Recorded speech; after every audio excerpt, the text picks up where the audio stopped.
சிறடி கேசையில் பார்த்தோம் அப்படின்னா ரோகிணி கிறிஸ்ட கூப்பிட்டுட்டு ஸ்கூலுக்கு வராங்க. அங்கே அண்ணாமலையும் முத்து இருக்கிறத பார்த்து ரொம்ப அதிர்ச்சி ஆகிடுறாங்க. முத்து அங்கேருந்தே கிளம்பி போனதுக்கப்புறம் அங்கே இருக்கிற வாட்ச்மேன்ட்ட விசாரிக்கிறாங்க. இவர் புதுசாக இங்கே அக்கௌண்ட் வேலைக்கு சேர்ந்துருக்கிறாரு அப்படின்னு வாட்ச்மேன் சொல்கிறாரு.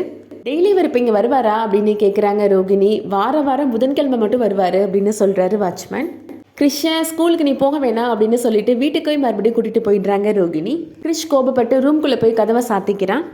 ரோகிணியோட அம்மா என்னடி ஆச்சு, ஏன் இவனை இங்கே கூட்டிகிட்டு வந்துட்டா, ஸ்கூல் இல்லையா அன்னைக்கு அப்படின்னு கேட்குறாங்க. கிறிஷ் சேர்ந்த ஸ்கூலில் தான் மனோஜோட அப்பாவும் வேலைக்கு சேர்ந்துருக்கிறாரு அப்படின்னு சொல்கிறாங்க ரோகிணி. வாரம் அவர் புதன்கிழமை அங்கே வருவாரா, நீ இனிமேல் மறந்தும் கூட இவனை புதன்கிழமை ஸ்கூலுக்கு அனுப்பிடாத அப்படின்னு சொல்கிறாங்க.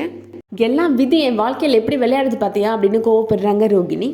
ரோகிணியோட அம்மா சொல்கிறாங்க, உன்னை பற்றின உண்மையை நீ உன் வீட்டில் சொல்லிடு ரோகிணி அப்படின்னு சொல்கிறாங்க. உன் மாமனார் ரொம்ப நல்லவர், அவர் கண்டிப்பாக உன்னை புரிஞ்சுப்பாரு அப்படின்னு சொல்கிறாங்க. ரோகிணி சொல்கிறாங்க, என் மாமியாரை பற்றி உனக்கு தெரியாதுமா, மீனா கஷ்டப்படுற குடும்பத்துலேருந்து வந்தவனே இந்த நிமிஷம் வரைக்கும் அவளுக்கு மரியாதையை கொடுக்க மாட்டேன்றாங்க அப்படின்னு சொல்கிறாங்க. என்னை பற்றின உண்மை தெரிஞ்சிச்சுன்னா கண்டிப்பாக என்னை வீட்டை விட்டு அனுப்பிடுவாங்க, யாரும் எனக்கு சப்போர்ட்டுக்கு வர மாட்டாங்க, மனோஜ் கூட வருவாரான்னு எனக்கு தெரியலை அப்படின்னு சொல்கிறாங்க.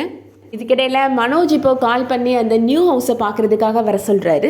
மனோஜோட பார்க் ஃப்ரெண்டும் இப்போது அந்த ஹவுஸுக்கு போகிறாங்க. போய் அந்த ஓனரை பார்த்து பேசிகிட்டு இருக்கிறாங்க. என் ஒய்ஃப் வரட்டும் சார், வந்ததுக்கப்புறம் நாங்கள் வீட்டை பார்க்குறோம் அப்படின்னு மனோஜ் சொல்கிறாரு.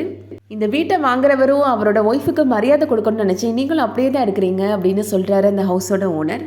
ரோகிணியுமே இப்போ அவங்க வந்துட்டு வீடை சுற்றி பார்க்குறாங்க. அவங்களுக்குமே வீடு ரொம்ப பிடிச்சி போயிடுது. அதோட இன்னைக்கான எபிசோட் முடியுது.